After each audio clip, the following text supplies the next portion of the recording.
WADR,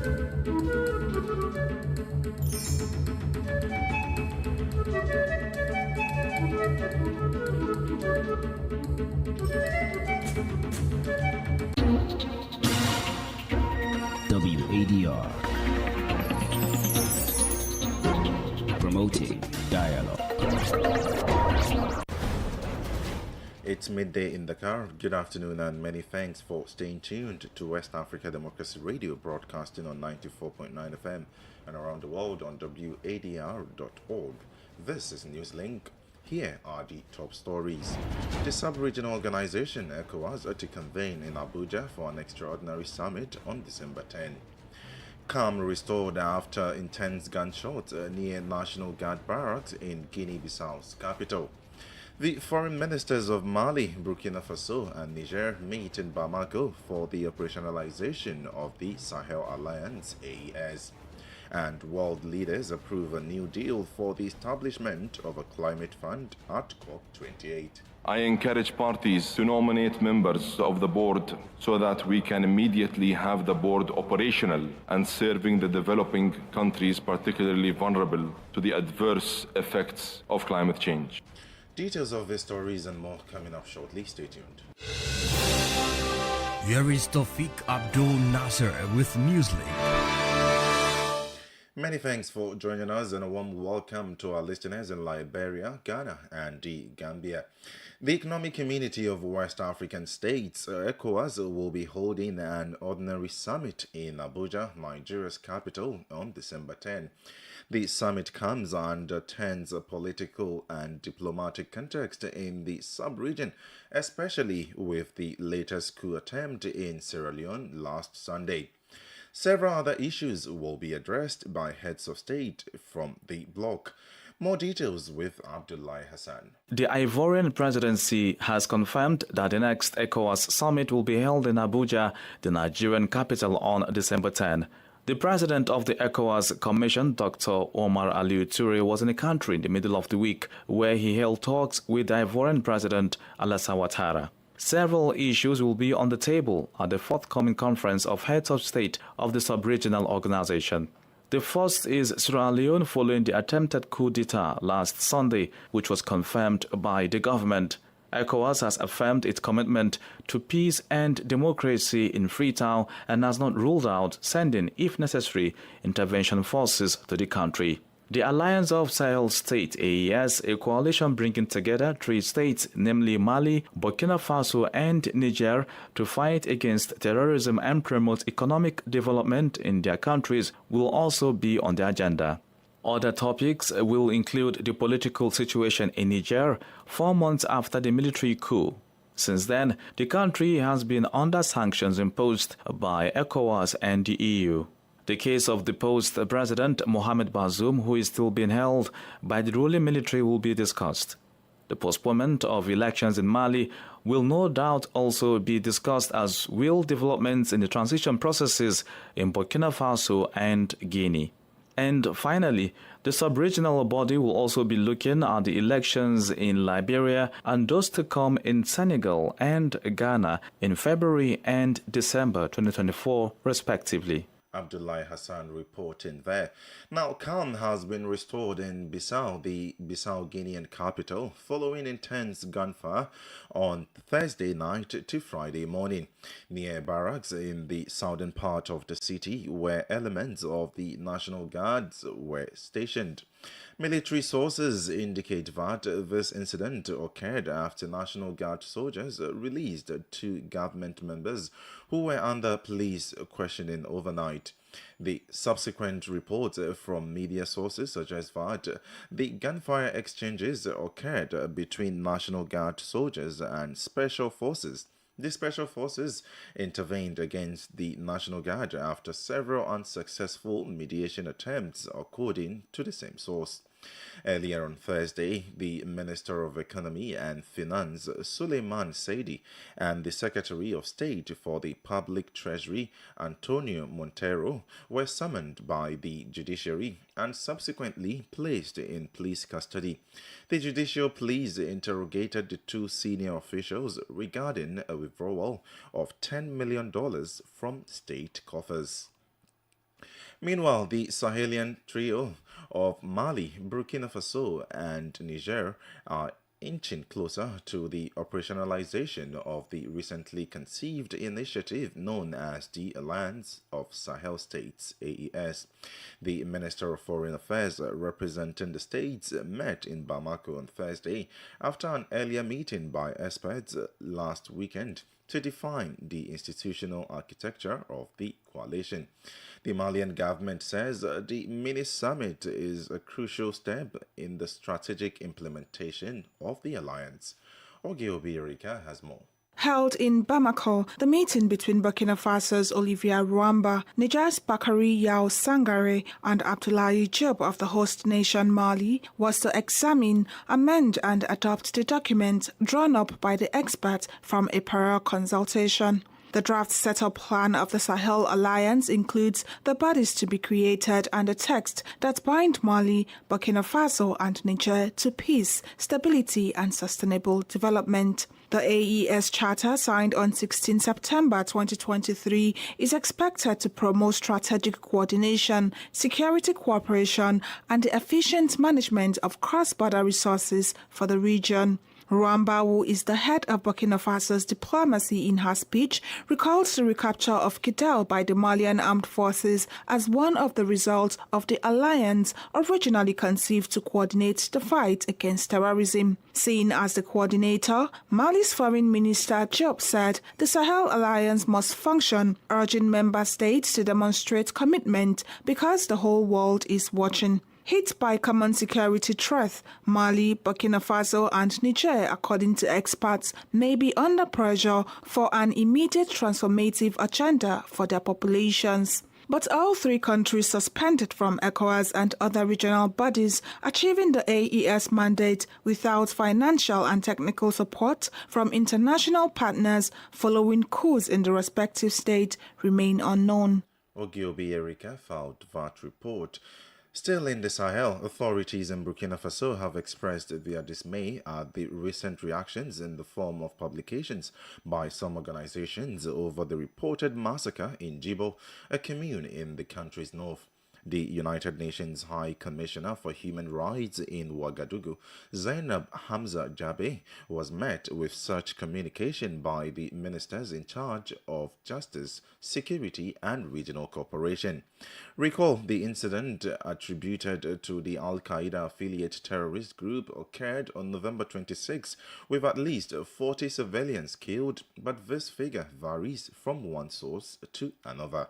Imaradet reports. Thursday's meeting followed a publication on the attack by a spokesperson for the United Nations Human Rights Office, Saif Mangango, who is based in Nairobi, Kenya. It was published on November 29, days after the massacre. Karamoko Jean Traoré, the Minister for Regional Cooperation, regrets that his statement about the recent attacks in Djibo equates the terrorists who are plunging the country into mourning with the subject of international law. The government believes that as a party state, it was not appropriate to conform Burkina Faso in the same way as the terrorist, Traoré said. The summons of the UN Country Representative by the Burkinabe Authority, according to the delegation, was to express their regret and invite the United Nations office to be more considerate. For his part, the Burkinabe Minister of Justice maintains the UN's publication on the Djibo attack was unnecessary, since the government had yet to officially communicate on the event. Edaso Rodrigue Bayala deplores the notion that a UN official far away from the country in Kenya believes to have a better account of the nation's security challenges.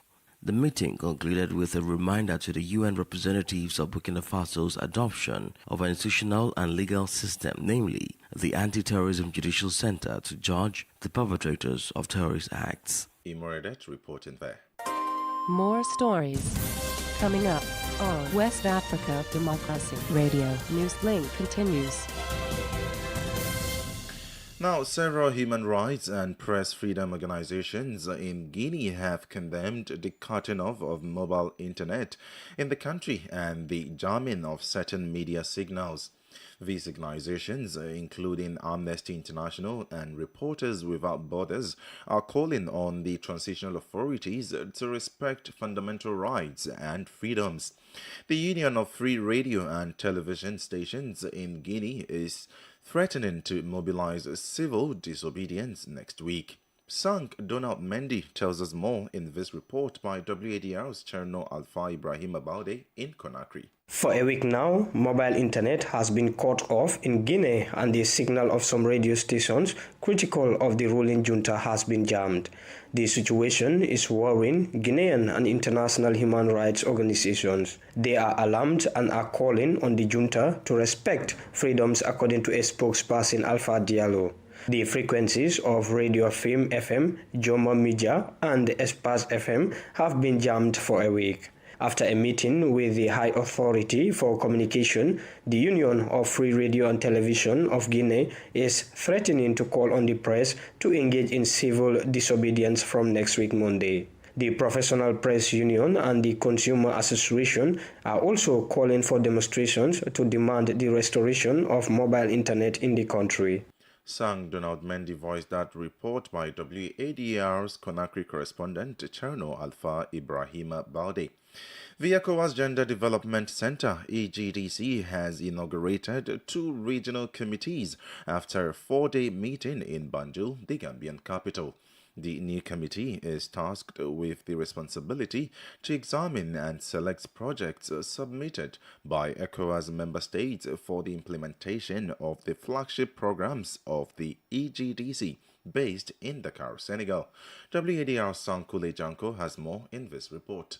These newly formed committees are expected to promote ECOWAS's vision for gender equity advocacy. Sandra Oled Fato is the director of EGDC. The EGDC's intention is to give all the players involved in issues relating to education and economic, social and political empowerment of women and girls the opportunity to contribute actively to the effective and efficient implementation of the selected projects. The Chief of Staff of the ECOWAS Commission, Abdul Kali, reiterated the Commission's commitment to support member countries with their various developmental agendas. Once you identify projects of beneficiaries in the case of scholarships, beneficiaries in the area of transformation, the big thing now is to ensure that implementation is done right and in a timely manner. The promotion of gender equity across the spectrum is the focus of the ECOWAS permanent representative in the Gambia, Miata Lily French. The 2 programs covered during these workshops are also in line with the ECOWAS Vision 2050 in its Pillar 3 on the economic empowerment and the empowerment of women and girls and the EGDC strategic plan. Inaugurated after a 4-day meeting on Thursday, the 2 regional committees are tasked with the mandate of examining and selecting projects submitted on 2 flagship programs of the EGDC. The first is the program on support to brilliant but needy girls and boys, specialized technical and vocational education, while the second is technical and financial support to women engaged in the processing of agricultural, marine and handcraft P1 products in ECOWAS member states. For NEWSLINK-01 West Africa Democracy Radio, I am Sankule Janko reporting from Banjul. A demographic health survey conducted by the Liberian Health Ministry indicates that about 30% of children under the age of 5 are malnourished. The country's health authorities have attributed the situation to food insufficiencies, especially among young babies' mothers. From Monrovia, Darlington Popper reports. According to the Director of Nutrition at the Ministry of Health, Annette Davis, the situation has resulted in over 37,000 children being stunted, attributing it to macronutrient deficiencies due to food insecurities. Over 32% of our teenagers are getting pregnant. Then the poor care and feeding practices for our children. We all know the window of opportunity to prevent malnutrition is the first 1,000 days. That is from birth to 2 years. And that is the time to really cater for the child. And in Liberia, the care and feeding practices is very poor. FAO National Project Coordinator Emmanuel Kapi, for his part, pledged his organization's continued campaign to reduce the percentage in Liberia. There are key nutrition indicators that are supposed to be achieved, specifically looking at malnutrition to be reduced from 32% to somewhere around 22% by 2023. And I hope we're making some strides to achieve that. The two-day training for stakeholders on nutrition mapping data collection, which is facilitated by the International Nutrition Data Analysts from the FAO, brought together data experts from its 15 political subdivisions of Liberia. For NEWSLINK on West Africa Democracy Radio, I'm Darlington Pogba in Monrovia. You are listening to NewsLink on West Africa Democracy Radio 94.9 FM Dakar. Here is a reminder of our top stories. The sub-regional organization ECOWAS to convene in Abuja for an extraordinary summit on December 10. Calm restored after intense gunshots near National Guard barracks in Guinea-Bissau's capital.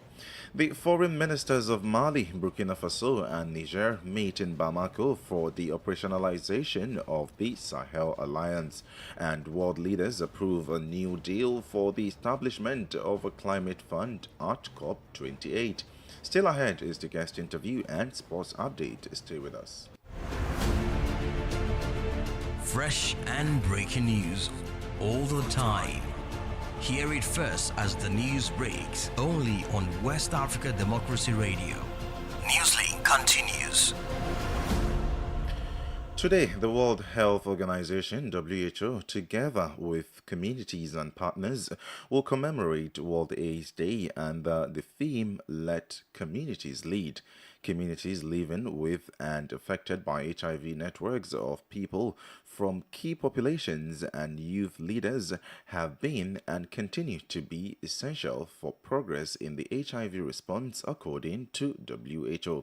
They provide essential prevention testing and treatment support services, promote health, monitor the implementation of policies and programs, and hold providers accountable. Dr. Tedros Adhanom Ghebreyesus, Director General of the UN Health Agency, says millions of infections have been averted in the last decades due to campaigns. This Friday marks World AIDS Day. This year's theme is Let Communities Lead. It affirms the vital role that affected communities play in leading the response to HIV. Thanks to decades of activism, advocacy, and support from affected communities, millions of new infections have been averted, and 30 million people are now receiving antiretroviral therapy. As prevention and treatment services for HIV are increasingly delivered in community and primary healthcare settings, communities and community health workers are even more critical. We must stand together to ensure communities have the funding and resources they need to stand up for human rights, to fight stigma, and to help us end AIDS for good. Tedros Adhanom Ghebreyesus is Director General of WHO. The UN Climate Summit COP28 opened in Dubai on day one, with countries formally approving a climate disaster fund. The deal was adopted following the opening ceremony, drawing a standing ovation from delegates, with the host, Dubai, committing $100 million to the fund. Representatives from developed and developing countries crafted the agreement during negotiations this year to launch a fund to help vulnerable nations cope with the cost of climate-driven damage from droughts, floods, and rising seas. Other countries promising to contribute to the fund include Germany with $100 million, Britain pledging $75 million, the United States with $17.5 million, and Japan with currently the lowest contribution of $10 million. Dr. Sultan Al-Jabbar is the president of COP28. I request the Secretariat to update paragraph 14 of the decision to reflect any offers to contribute made during this conference. Further, I also request the Secretariat to make available on UNFCCC website all offers to contribute as they are made. I recommend that once operational, the board take up the matter of a name for this fund for climate impact response. On these understandings, I invite the COP to adopt the draft decision contained in document FCCC/CP/2023/1 NEWSLINK-01. Hearing no objections, it is so decided. I congratulate parties for this historic decision.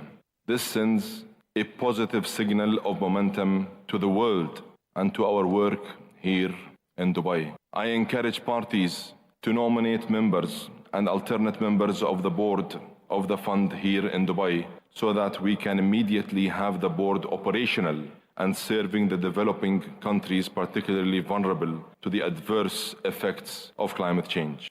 Dr. Sultan Al-Jaber, president of COP28, speaking there. Politics, analysis on major news, social matters, and all. This is A Guest.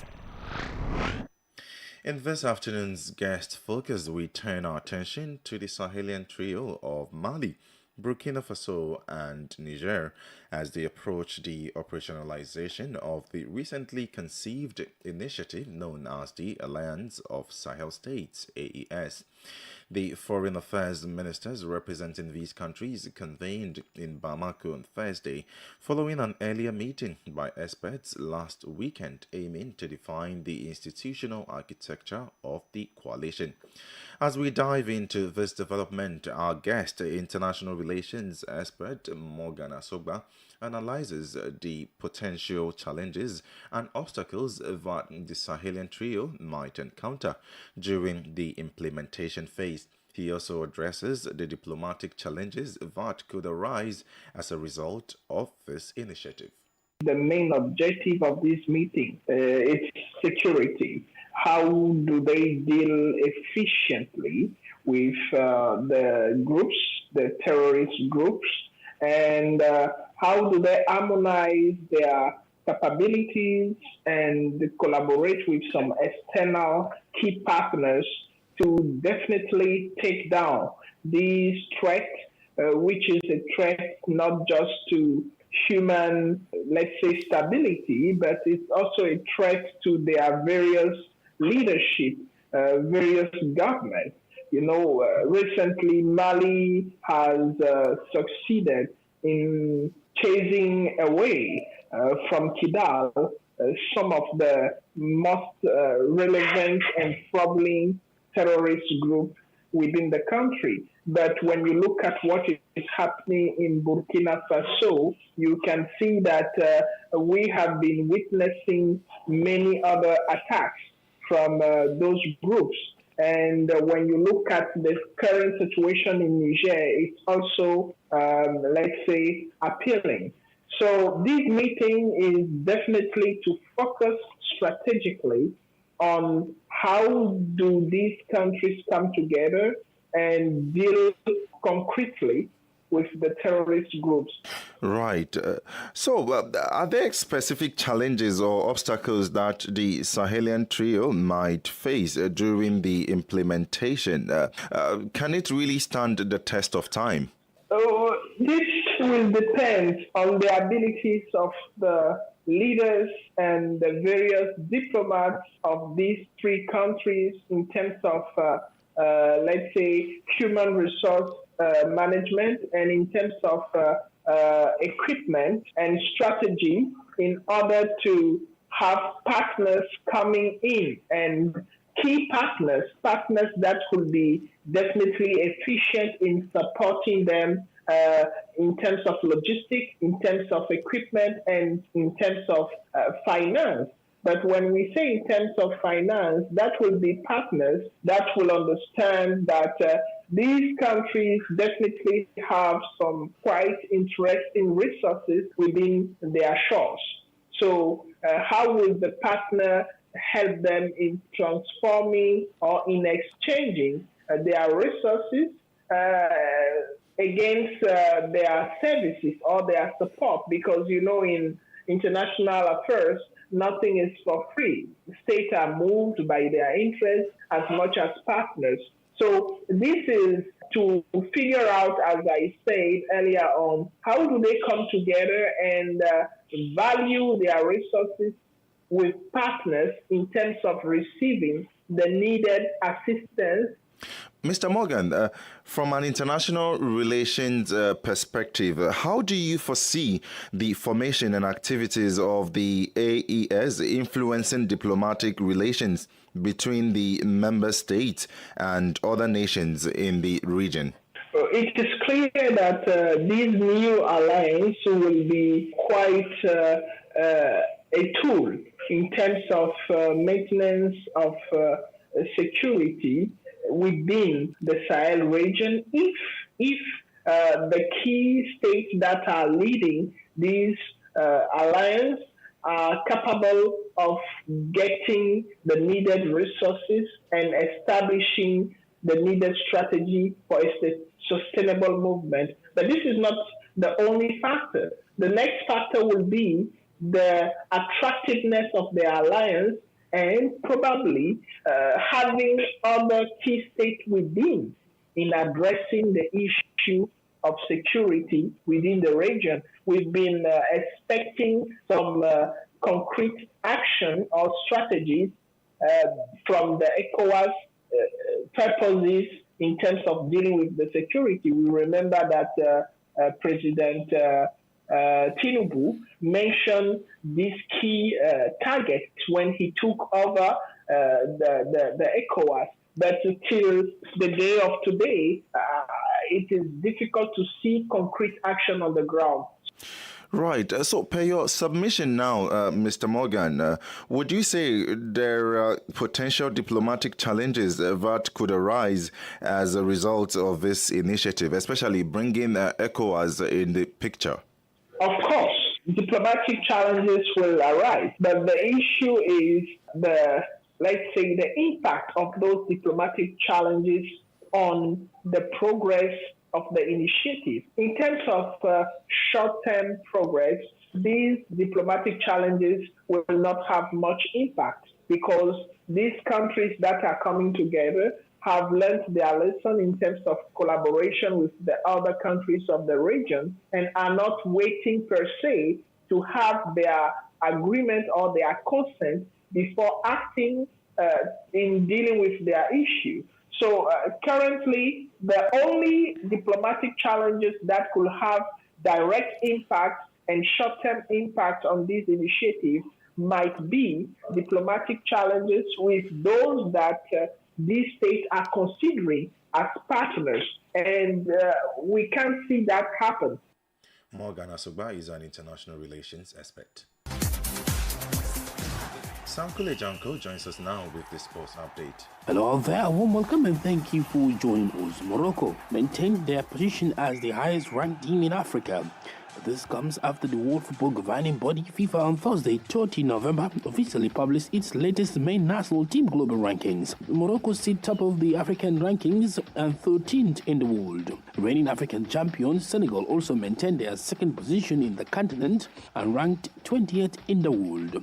Tunisia, Algeria and Egypt completed the top 5 ranked teams in Africa and 28th, 38th and 33rd respectively in the world rankings. And that's it for sports. It's back to you.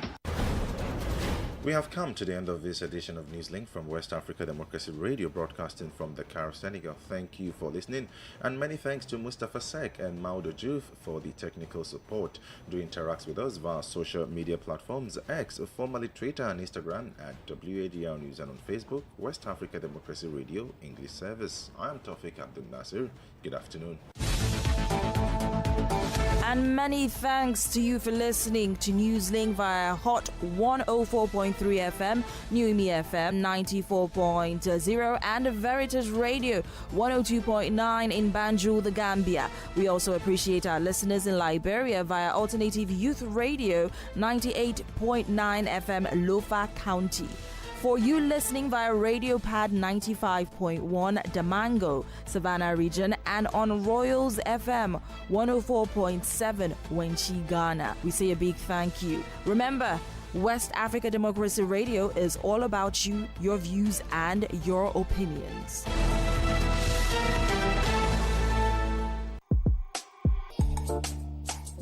%86.